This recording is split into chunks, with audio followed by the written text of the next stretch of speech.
Vous êtes bien sur Radio Basket, la radio qui vous parle de NBA, la radio qui vous écoute.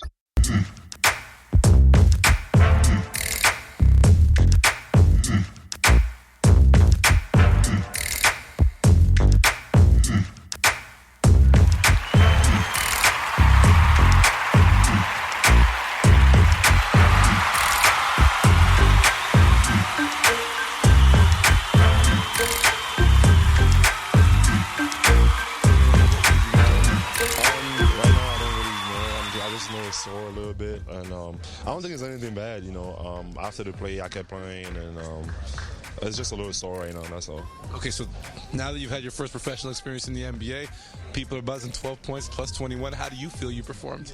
I think I did okay. I was just out there, just being the player that I am, running the floor hard and trying to play as hard as I can. And I think I just got some easy buckets, off just running, and that's what I do. And I probably didn't show everything I can do, but I showed the things that always I dare and everybody knows about me. So I think it was an okay day. Hopefully we come out next time and play better. For that first game, are there nerves? Do you get kind of nervous? Are there jitters? I mean, obviously, this is the NBA. I mean, it's not really it's the summer league, but it's still the NBA, and like you get nervous because you play against one of the best players in the world, So it's always have those nerves, but once you get going in the game, you just kind of forget about it. Just be a basketball player. When things click like they clicked for you guys, does it just get easier? Do you get more confidence when you can just start putting things together as well as you guys do? Yeah, definitely. Having the group of guys that we have, great people, just the great players. Just trying to move the ball around, and I think it's really fun to play with them. Generally does. Last year we saw Powell have a big summer league, and then he was immediately a big fan favorite. Does that excite you at all? That the energy you show here might carry over your first night in Toronto? Yeah, obviously, man. I think the fans in Toronto are great. Great fan base, and I think it's great that they follow Summer League. Because those are the young guys that's going to be coming into the team. So it definitely feels good, to have those type of fans, and definitely feels good for me to come out and show what I can do, so that once I get with the real team, it gets easier. So.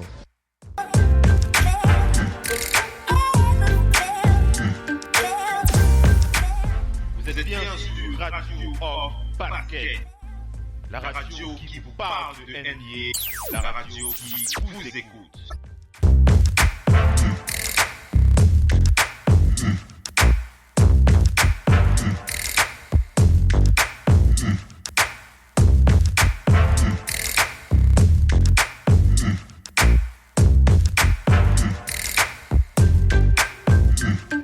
A great captain knows sacrifice. This is more than just a rescue mission. Jonah Ballo here with the new free agent acquisition, JOAKIM NOAH, formerly of the Chicago Bulls. Welcome back to New York, I should say, right? Yeah, it feels good to be home. Now, you're coming back to New York, and you talked about how excited you were to return here, and you're on Instagram sporting that Knicks hat. What does it mean for you to play in this city at this point in your career? I grew up here. This is home to me, and it's just so many people to thank. But I grew up a Knicks fan, so being able to wear this jersey means so much to me. It's such a blessing, and I'm really hungry. I feel like a rookie all over again. It seemed like such a natural fit when Phil Jackson just spoke to the media about targeting you for a while, a player that he always wanted to see on his team, and then the fit for you to be here with Jeff Hornacek and Phil Jackson. Why is the fit so natural? Why do you think it was the perfect time for you to make that move from Chicago to New York? My father used to make me read Phil's books when I was a kid, and I don't read books too much. So, I remember reading Sacred Hoops, and my father was always such a big fan of Phil, and even when he was coaching the Lakers, I used to always go and pay my respects, and I was always just enamored by his style and his philosophies, and just to be able to be in this position right now and have him around and learn from him and listen to him. it's really special, and I'm really not going to take this opportunity for granted. Was a part of this team and the makeup of their current roster, the core guys, having Carmelo Anthony here, Kristaps Porzingis, was that a big part of your decision making when you looked at those core group of guys that you could potentially play with? Yeah, no question. I mean, I think everybody knows how bad I wanted to bring Carmelo to Chicago. Just life finds a way somehow, you know. And I always wanted to play with him. You know, everybody knows Porzingis. Is that your nickname for him? Unbelievable talent. And then having the opportunity to play with my brother, Derek, here. I mean, you couldn't write it any better. And now it's on us to put in the work in the summer, come in ready, and start a new adventure. Yeah, you spoke to him, right, after Derrick Rose was traded here, and that was kind of in discussion about you guys maybe playing together again?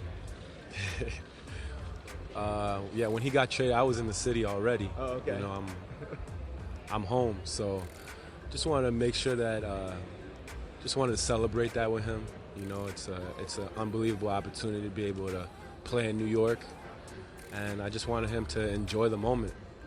I didn't know what was going to happen, but I'm just happy it all worked out. Now, your health, some injuries last year, but it sounds like training's been going great for you in summer of all reports that we've heard. So how's your health so far in training and getting ready for training camp here in a couple months? You know, it's been a tough couple years with injuries, and injuries are always very frustrating and humbling, you know. So I took a step back, but I also trained my ass off, and you know, redemption is a powerful feeling. You still do some training with Laird Hamilton. I read that story about doing the surfing stuff, and he's crazy. So I'd imagine that's amazing for building your body up for basketball. But you still do some of that? Yeah, I mean, Laird's a great mentor. You know, somebody who trains very hard, and somebody who also he trains knowing that, you know, if he falls off one of these 60-foot, 70-foot waves, you're going to be down there for a while. So, you know, he's under the water a lot. All right, now looking at this team from afar and what you've got on this roster now, bringing in Courtney Lee, Brendan Jennings, a couple free agent acquisitions. How do you see the makeup of this team and the style that you'll play here? I see a lot of talent. I see a lot of people excited to be here, and I think that's important. I think this is going to gel very fast. It's definitely going to be a process. You know, this is New York City, so there's a lot of expectations. But at the end of the day, this is what it's all about, being able to play on the biggest stage in the world with competitors. And I like the makeup of this team. I think Coach Jackson did a great job putting together guys who fit the mold. You were a former Defensive Player of the Year, and this has been one of the main things that the coaching staff and front office have really focused on is improving the defense. You're going to be that anchor in the paint. What's your philosophy from a defensive standpoint? I mean, you're basically the quarterback on the back end of it, right? So how will you approach that and make sure that this team, you know, rises up in the defensive efficiency rankings? Well, I think great defense comes with everybody knowing where they have to be, everybody being on the same page, everybody trusting that they're going to do their job. And for me, I'm going to be loud and vocal, and you know, just understand that, you know, it's not going to be I'm not going to be happy with giving up layups. We can't give up layups. We can't give up dunks. You know, that's got to be who we are. I think that if teams can beat us with the long two, I think we're in good shape. Give up the long two, contest it, we'll be all right. But just no dunks, no layups. All right. Well, we're excited for the opener. Obviously, some work to do in between then, but it was great catching up with you, and best of luck. There he is.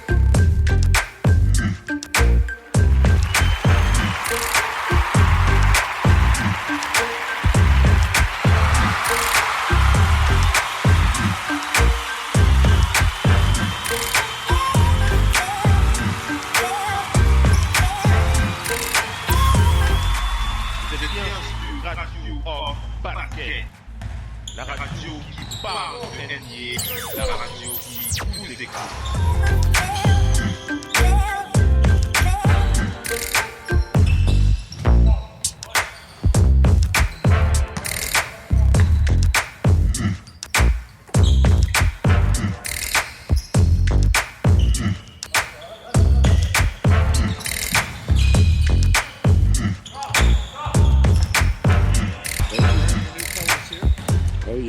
I actually just got this today. Yeah. I'm very excited. I was happy to put it on and represent my hometown. Yeah, your hometown team. And there were always two camps when I talked to people around the NBA who linked you to the Hawks, some of which thought that you would be the perfect fit with the Hawks, that it made perfect sense for you to come there. A lot of folks didn't think you wanted to come home, which a lot of players don't. They don't want to necessarily play in their hometowns. Oh, wow. Well, I just thought the timing was perfect. You know, I think I'm in a really good place in my life, and I'm able to play at home. You know, I think it's very tough to go and play at home, but I think from a mental and a spiritual standpoint, you know, I think I'm at a great place in order to be able to, you know, to play with the pressures of being at home. Yeah, you're right, Dwight. I think for myself and you talked about it, when you're young, it's tough coming home. But I think after you get in the league, it's a little bit easier. But talk about the basketball fit that you saw, why you chose the Atlanta Hawks, that would match your game, and where can you take them to the next level? Oh, well, I really like the coach. I think he's an excellent coach, and his style was one thing that, you know, I really liked before I made the decision to go to Houston. I told him that I really liked him, you know, as a coach. And I think 3 years ago, both teams were in different places.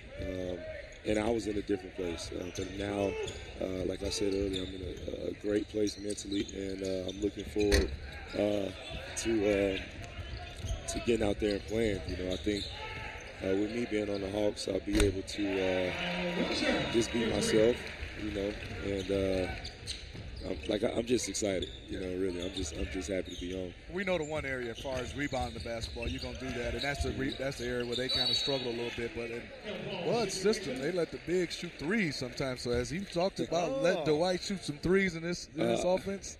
Well, look at the smile you had. Well, we have talked about that and just really expanding my game and just growing as a player. It's never too late, you know, to really learn and grow as a player. So I'm looking forward to, you know, like I said, this season, and just the way the offense is set up.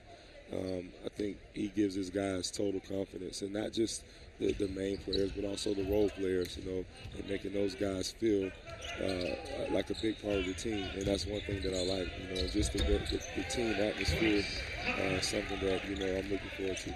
I happened to be on the set the night when you joined us on TNT for what turned into something of a therapy session. Oh, yeah, people calling it an intervention. Yeah, it sort of felt like that anyway. But what became clear from that interview, if folks at home watched that, was that it wasn't working for you in Houston. That was fairly apparent for whatever reason. So, in your mind, what were the priorities when you were looking for a new team? You wound up with a 3-year deal. You probably could have gotten 4 years somewhere else. Correct. If you could sort of order them, what were the priorities for your new team? I really just wanted to be home, to be closer to my family. My grandma's getting up in age, and she hasn't really had a chance to come to some basketball games, so I really wanted her to be able to come out and see me play, be closer to my kids. And that was the first thing. The second thing is with basketball, you know, just the system. You know, I really like the style that the Hawks play with. And also, like I said, the coach. You know, I think he's an excellent coach. He's one of those coaches that's going to really motivate you, but at the same time, he's going to push you to be the best you can be. So you know, that was the biggest reason right there. Well, some of the players talk about who's some of the players that really talk to you about coming to Atlanta. And my second question, how are you feeling physically? Well, okay, the first one, I've talked to Bazemore, I've talked to Tim Hardaway, and I've also talked to Paul. And, you know, those guys are excited and happy, and, you know, they're just telling me about the atmosphere and stuff like that. But I kind of got that from just talking to Bud, you know, just how he is as a coach. And, you know, Darwin Ham was a coach of mine in L.A., and he's a coach for the Hawks now. And, you know, he was telling me about everything that they do there. And, you know, I was really excited about that. Physically, I took about 5 days off. That's it? Yeah, after the season, I went to Mexico. I know Charles and those guys were talking about going fishing in Cancun. I actually went fishing. So I had a good time fishing. But, after those 5 days, I went back to Atlanta, and I got in the gym, and I've been working ever since. By the way, I've been handed this note. You were 5 of 54 from three-point range over your 12-year career. 5 of 54? 5 No. of 54. Well, I think those 54 were just me throwing them up from the other end. They still count. When I actually shot them from the three-point line, I think my percentage was really, really good. I've been saying. But the 5 of 54 is not real. I don't remember. If I take 54 shots. That seems like a lot to me, that's but that's a lot. what the number says. No way. I'm not rolling. By the way, I've been saying for years that the shots beyond half court should not count, so you wouldn't have guys pretending not to get the shot off at the end of the quarter. Why shouldn't they count? It shouldn't count for your shooting If percentage. you shoot it, it should count. No, not for the points. It should count for the points if you hit it. It shouldn't count against your shooting percentage if you don't hit it. That way you wouldn't have the fake hesitation. If you don't want to get the shot up, pass it to me. I'll shoot it. Well, that was going to lead me to my next point. The Atlanta offense has been predicated on ball movement. It's not really been a big post-up offense. What do you see as your role offensively? I don't think that's necessarily the case with this team. After playing against these guys, you seeing Al. Oh, wow. Ooh, that threw me off for a second. You see Al. Chinanu Onuaku shoots underhanded. Yeah, I've never seen that since Will Smith. Not Will Smith, but Will Chamberlain. But in the offense they had, you would see a guy like Paul Millsap running the floor, getting those deep duck-ins, and so would Al Horford. And I think that was one of the things that I thrived off of in Orlando, was getting those early post-ups, those early seals, and being able to score in transition. Okay. Have you ever considered this, by the way, the underhanded? Have I tried what? The underhanded free throw. No. Onuaku shot 59% at Louisville last year, shooting underhand. That's amazing. I'm very happy for him. Sound like you won't be trying that. Yeah. I've been working on just my overall game this summer, and I'm going to come back, with a different mentality. Change my number. Did you? Yeah. What do you know? You gonna reveal it right now? You can't tell us. I can't tell you. Please don't let it be something like 96. Nah. Way up there. Like that's the year you were born or something. 78. Nah, it has a great meaning to it. I sat down with my pops and I told him what it was, and at first he was kind of skeptical, and then I explained to him what it meant to me, but what it meant biblically, and also what the number itself, and I think for me, it's a new beginning, it's a fresh start, and I'm looking forward, to it. It's very, very cryptic. I'm glad will you be revealing the meaning of the number and the number? You'll have to reveal the number, obviously, at some point. Yeah. Will you be telling everyone what the meaning is, or are you going to keep this to yourself? I will. Okay, all right. No more therapy sessions on TV. No, oh my God. After that, I thought it was really good and fun, but after that, I was getting so many messages and people coming up to me on the street saying, "Hey man, we saw your intervention," and I'm like, I got to say, it's unlike anything I've ever done on TV before, but I didn't realize how many people were paying attention and how significant they thought it was until after the fact. Yeah, and actually, like I said, a lot of people were hitting me up on Instagram, and there was a person hit me up on Instagram. It's like, "Man, I hated you before I saw your interview." And I'm like, "Why would you hate me?" But it was just good to see. You're making friends. Welcome home. Thank you so much. Welcome home. Dwight Howard, everybody. Three-time Yes, Defensive Player of the Year and new Atlanta Hawk with a number yet to be announced. He might have it on his wristband. Nope. It's got to be somewhere. I'm gonna check. Actually, it's Houston 26. The Hawks.